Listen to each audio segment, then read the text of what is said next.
So guys, welcome back to the channel. So guys, I hope you are doing well, and this is episode 3 of Kildane Farm.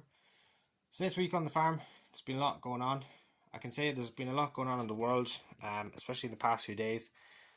Shocking what's going on. I can't really comment on it too much. You know exactly what I'm on about,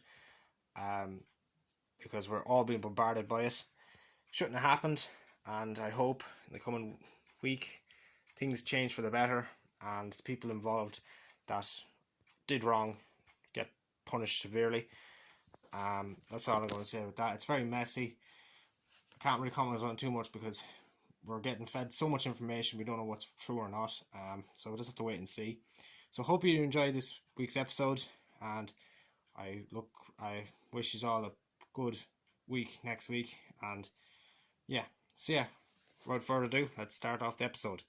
So we have the 915M John Deere back in the old yard with the cane low loader trailer. So as you can see, we have the Bobcat down here today. We brought down 2 wheels of the old fertilizer spreader, of the Fleming muck spreader, and we put it on the back of this hopper trailer. There's no drawbar on it, so we couldn't actually tow it up, even though there's a towing eye that could go on the Bobcat for the front bucket, but we just dragged it up with a chain. We're going to see about what we're going to do with it, repair it, convert it into maybe a lime spreader or a fertilizer spreader for contract work or something like that. We'll just have to wait and see. At least it's up on the low loader, going to be brought off to the workshop. So we're after figuring out that we actually have a kind of assembly or a kit of an old bale trailer. So there's the frame and the front towing bar, tow eye. Then we have the axle and wheels, and then in the shed we have the back, rear bumper and lights. So it's all here, all complete, just needs to be assembled. So we're going to see about assembling that. We'll get the welder down here and we'll bolt it up and whatever has to be done to get it back together. So a little update on the 3C digger. Engine is free in it. It needs a few more little bits and pieces, but overall she's all there, complete. There's the starter that needs to be rebuilt in it because we tried to put a battery to it, just kept sticking. And we're just going to get the starter rebuilt, full fuel service, oil service on it, and should be good to go then. So we got half the bales sold. So half the bales have been sold to the mushroom factory, and we hope a lorry is going to come this week and we'll finish off selling the rest of the bales. So we'll be happy out when that's finally sold and we can actually start using the shed a bit more as a shed. We have the 14734 parked up in that little shed. We still haven't seen what's inside here and this other bay of the shed, but we'll hopefully break into it next week and see what's inside.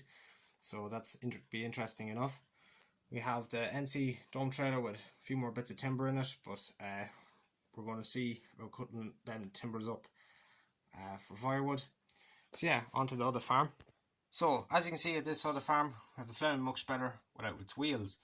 Now, we didn't just take the wheels off this, because we're after actually buying a pair of much bigger flotation tyres to go back onto the Fleming muck spreader. As other wheels were too small, and what would happen if the ground was anyway wet and the muck spreader was full of muck and we're going out to spread it, what would happen is the wheels would just sink into the ground up to the axles and just make a right mess of the field. And you would get stuck with the tractor. So we've just got new wheels to go on that, and we're going to put that on during the week as well. We haven't got around to fixing the lane 2 yet roof that blew off in the storm, but we're going to make tracks with that eventually, maybe next week or the week after. It's not a big job at the moment. We've so much other things going on, but we've let out a lot of cattle, but we've probably be bringing them back in because those fields are still wet, even as next week's March. So we'll have to wait and see and try and get them out of the sheds. We have the Leyland 200 and the 904 Marshall parked up in the Dutch barn, and they're doing well, good tractors, and doing their day's duty when it's according to them.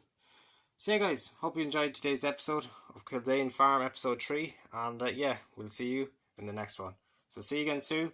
Bye for now.